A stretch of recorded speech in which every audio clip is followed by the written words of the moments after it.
शरण प्रदान करता हूँ।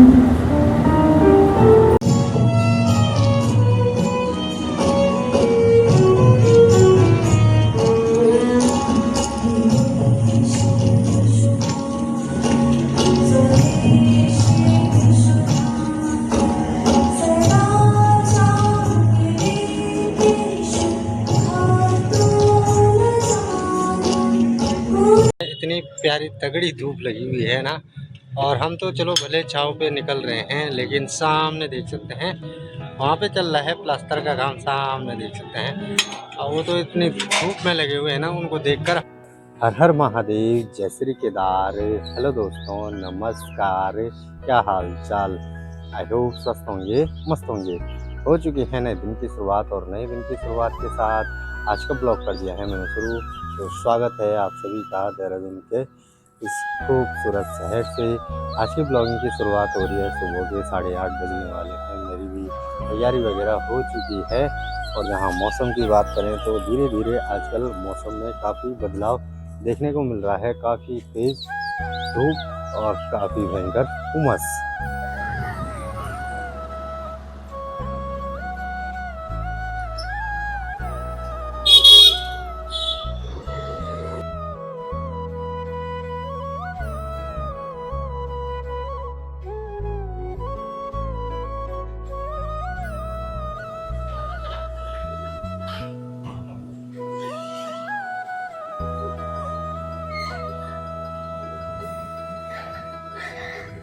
बताओ तो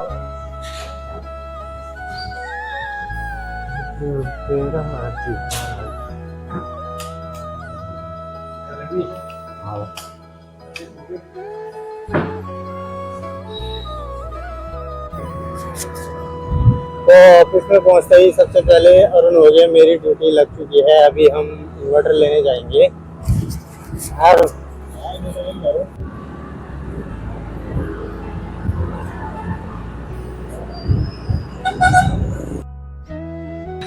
तो अभी समय हम इन्वर्टर वगैरह लाने के बाद ऑफिस में आए थे और सीधे साइट पे पहुंच चुके हैं। तो आज साइट पे आते ही बहुत सारा सामान हो गया, देख सकते हैं। इतनी बड़ी पेटी लानी पड़ी बीच में गाड़ी की स्कूटी के बीच में। ओहो, तो ये रहा हमारा वो वाला प्लांट जो छूट गया था। इसका कुछ काम, ये वायरिंग वगैरह छूट रखी थी। और इसमें हाइब्रिड इन्वर्टर भी लगेगा। वैसे ऑन ग्रिड इन्वर्टर भी ऑलरेडी लगा हुआ है। इनका बाद का प्लान है जो इसमें और प्लेटें चढ़ेंगी तो वो ऑन ग्रिड में चलेंगी, और जो अभी की लगी हुई हैं वो हाइब्रिड में। क्या हो गया? हालत खराब हो गई आज। ये मेरी गर्मी। और साथ ही साथ काफी तेज गर्मी चल रही है, बाप रे। और अभी दोपहर का समय है, इतनी प्यारी तगड़ी धूप लगी हुई है ना, और हम तो चलो भले छाँव पे निकल रहे हैं, लेकिन सामने देख सकते हैं वहाँ पे चल रहा है प्लास्टर का काम, सामने देख सकते हैं। और वो तो इतनी धूप में लगे हुए हैं ना, उनको देखकर हमारी हालत ख़राब हो रही है। यहाँ इतनी भयंकर धूप लग रही है ना। इस समय टेम्परेचर लगभग 42 डिग्री सेल्सियस से ऊपर ही चल रहा है। और ऐसे में देखो कड़ाके की धूप में लगे हुए हैं भाई, बाप। तो अभी शाम के 5:30 बज चुके हैं। आज भी काम फाइनल नहीं हो पाया, काफ़ी कन्फ्यूज़न चल रहा है। कस्टमर भी काफ़ी कन्फ्यूज़ में है, तो इस वजह से ज़्यादा बातचीत में टाइम लग गया कस्टमर के साथ।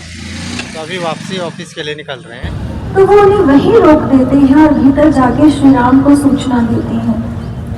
श्री राम उस समय नल, नील, अंगद, हनुमान जी, सुग्रीव जी, लक्ष्मण जी के साथ वहां विराजमान थे। श्री राम ने कहा कि उन्हें भीतर ले आओ। सभी एक दूसरे को देखते जा रहे हैं, क्योंकि हर एक के मन में ये था कि शत्रु पक्ष से आया है, शत्रु का अनुज है, इसका तो वर्ण में आता है, तो वो चाहे कितना ही बड़ा पापी क्यों ना हो, वो चाहे शत्रु पक्ष से ही क्यों ना हो, मैं उसे अपनी शरण प्रदान करता हूँ। विभीषण जी उस पक्ष में आए।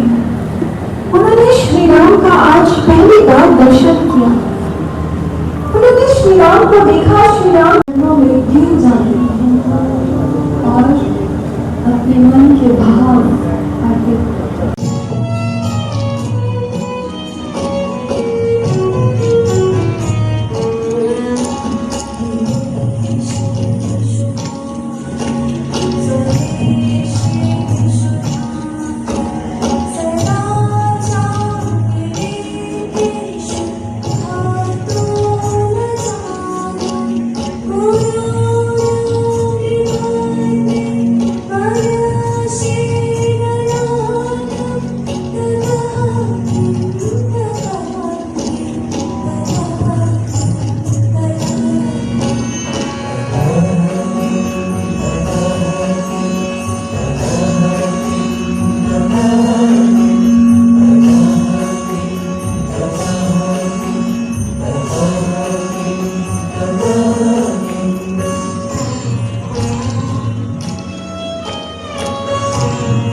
भी उनके मन में रहकर एक ही प्रश्न आता कि मैं संतुष्ट नहीं हूँ, क्योंकि इन सभी ग्रंथ शास्त्रों में जो मैंने पढ़ा है कि उस परम तत्व का, ईश्वर का दर्शन होता है, वो दर्शन तो मुझे आज तक नहीं मिला है। इसलिए कहते हैं कि पूरे 14 वर्षों तक वो अनेक संतों, महापुरुषों, गुरुओं के पास गए कि क्या आप मुझे ईश्वर का दर्शन करवा सकते हैं, जो वेद कहते हैं, जो पुराण कहते हैं। लेकिन उन्हें बड़े अटपटे से उत्तर मिल जाते हैं कि ईश्वर का दर्शन क्या इतना सरल होता है? जब आपकी पुण्य जागेगी तब कभी जाके ईश्वर का दर्शन होगा। एक इंसान जिसने अपने जीवन में इतने पाप किए हैं, उसे ईश्वर का दर्शन कैसे हो सकता है? इस तरह के उत्तर उन्हें मिलते हैं। लेकिन एक बार उन्हें कहीं से ये सूचना मिली कि एक संत है जो अपनी छोटी सी एक कुटिया में रहते हैं, वो प्रज्ञा चक्षु है। माने उनके पास बाहर के नेत्र नहीं है, वो नेत्रहीन है, लेकिन ये तृतीय नेत्र प्रज्ञा चक्षु है उनके पास। वो एक ब्रह्म ज्ञानी जागृत संत है, प्रज्ञा चक्षु ब्रजानंद महाराज। तो मूल शंकर जो है वो उनके द्वार तक पहुंचे, उनका द्वार खटखटाया, भीतर से आवाज आई कि कौन है? तो मूल शंकर ने कहा, यही तो मैं जानने आया हूं कि मैं कौन हूं। तो अंदर जो संत थे वो समझ गए, प्रज्ञा चक्षु ब्रजानंद जी समझ गए कि ये कौन आया है और इसकी जिज्ञासा किस तरह की है। तो वो कहते हैं कि यदि खुद को जानना चाहते हो तो आज तक जितने भी शास्त्र पढ़े हैं उन सबको सरोवर में डाल आओ जाओ। बहुत बड़ी बात होती है, हम शास्त्रों को पूछते हैं, उन्होंने सारे शास्त्रों का अध्ययन किया है। ये स्वाभाविक है कि वो सारे शास्त्र उस समय किसी गट्ठर में या कट्टे में उठा के वहां नहीं लाए। लेकिन जो ब्रजानंद जी ने कहा, वहां सांकेतिक भाषा का प्रयोग,